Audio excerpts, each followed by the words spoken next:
Honesty is the best policy. খুবই সত্য কথা। Welcome to my channel. আজকের লেসনটা তোমাদের নবম দশম শ্রেণীর ইংলিশ সেকেন্ড পেপারের right forms of verbs part 29 একে থেকে 24 পর্যন্ত পার্টে কিন্তু আমি তোমাদেরকে রাইট ফর্মস অফ ভার্বসের যাবতীয় রুলসগুলো দেখাইছি।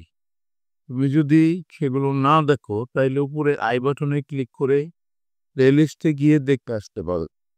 আমরা প্রথমে আমাদেরকে 10টা ভাব দেওয়া আছে, সেই ভাব 10টা আমরা চিনে নিই। প্রথমে টেক নেয়া, ইট খাওয়া, ডিজার্ভ প্রাপ্য, বি হওয়া, টাইপ উন্নতি লাভ করা, কজ কারণ, রান দৌড়ানো, নো জানা, ফল পতিত হওয়া, ডু করা। 10টা ভাব আমরা অর্থটা জেনে নিলাম। এরপরে আমাদের দেখতে হবে যে আমাদের যে প্যাসেজটা দেওয়া আছে সেটা কোন ধরনের প্যাসেজ হবে, অর্থাৎ সেটা কি প্রেজেন্ট ফর্মে হবে না পাস্ট ফর্মে না ফিউচারে যাবে। এক লাইন পড়লেই কিন্তু আমরা বুঝে নিতে পারবো যে সেটা কোন ধরনের প্যাসেজ হবে। আমরা তাহলে পড়ে নিই আগে। Everybody dash that food adulteration, খাদ্যে ভেজাল। তাইলে খাদ্যে ভেজালের নেগেটিভ সাইডগুলো এখানে তুলে আনা হয়েছে। এটা অবশ্যই প্রেজেন্ট ফর্মে হবে। এই দোষগুলো তুলে ধরা হয়েছে। গুণ, দোষ ইত্যাদি থাকলে সেগুলো তো অবশ্যই প্রেজেন্ট ফর্মে থাকে। তাহলে এখানে এভরিবডি ড্যাশ দ্যাট, প্রত্যেকে জানে যে ফুল অ্যাডাল্টারেশন। তাহলে প্রত্যেকে জানে যে এভরিবডির পরে ভাব থাকলে তার সাথে এস বা এস যুক্ত হয়। এখানে তাইলে আমরা নো ভাবটা নিতে পারি, এটাকে টিক দিয়ে রাখলাম। তাহলে আমরা অক্ষরটা লিখে ফেলি। Everybody knows that food adulteration dash crime, প্রত্যেকেই জানে যে খাদ্যে ভেজাল দেওয়াটা হয় একটা ক্রাইম হয়। তাইলে আমরা বি নিতে পারি, বি চিকিয়ে এমিজা ইজ নেব আমরা। ইজ আ ক্রাইম, একটা অপরাধ। এরপর আছে অ্যাডাল্টারেটেড ফুড ইজ পয়জনাস, ভেজালকৃত খাবারটা বিষাক্ত। অ্যান্ড ড্যাশ ডিজিজ, রোগ তৈরি করে। তাহলে অবশ্যই ক্লজটা যাবে, এর সাথে একটা এস যাবে যেহেতু প্রেজেন্ট ইনডিফিনিট টেন্স আর সাবজেক্টটা সিঙ্গুলার। তাহলে আমরা লিখে ফেলি causes disease. People dash this kind of food, লোকেরা যারা এই ধরনের খাবার খায়। তাইলে এটা অবশ্যই ইট যাবে এবং ইটের সাথে একটা আইএনজি যুক্ত হবে।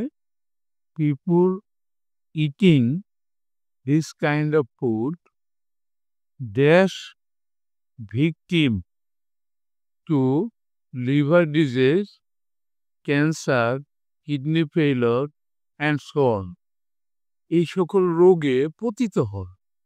তাইলে এটা অবশ্যই ফল যাবে, পতিত হওয়া, ফলটা নেব আমরা।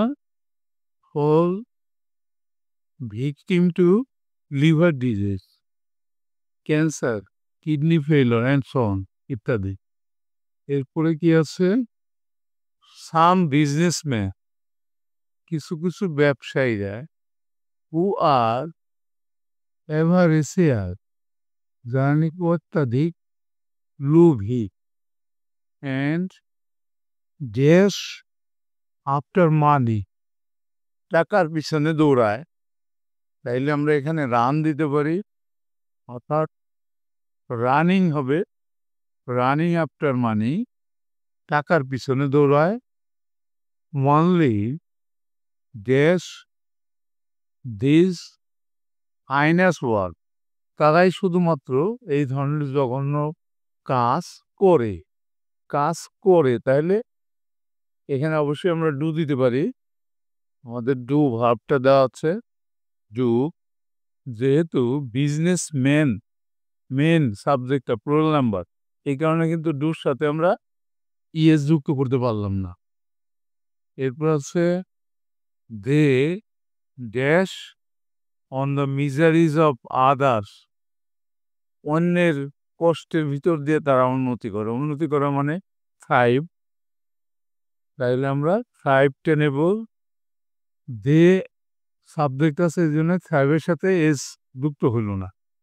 পরের লাইনটা কি আছে, দে ড্যাশ পানিশমেন্ট, তারা অবশ্যই শাস্তি পাওয়ার যোগ্য, অবশ্যই ডিজার্ভ যাবে এখানে, দে ডিজার্ভ, তারা শাস্তি পাওয়ার যোগ্য, দে ডিজার্ভ পানিশমেন্ট।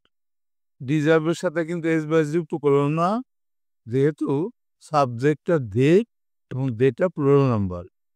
এরপর আছে some strict measures should be dash to stop this abominable task of the greedy businessman, এই লোভী ব্যবসায়ীদের এই দুষ্কর্ম থামানোর জন্য পদক্ষেপ নেওয়া উচিত, কঠোর পদক্ষেপ নেওয়া উচিত। তাহলে এখানে কেক আসবে, আর যেহেতু এখানে বি আছে, বি এর পরে কিন্তু মূল ভার্বের পাস্ট পার্টিসিপল ফর্মটা বসে। তাহলে এখন আমরা নেব কেক, আর পাস্ট পার্টিসিপল হবে টেকেন। আজকে লেসনটা কিন্তু আমাদের এখানে শেষ হয়ে গেল। বাইরে একটা কথা বলে নেই, সেটা হলো যে তোমাদের মধ্যে কেউ যদি ইউটিউব চ্যানেল চালায়, তাদের জন্য একটা উপদেশ, সেটা হলো যে তোমরা ভিডিও নিয়ে নিতে পারো। এটার লিঙ্ক কিন্তু আমার নিচে ডেসক্রিপশনে দেওয়া আছে। Thank you for watching, see you next.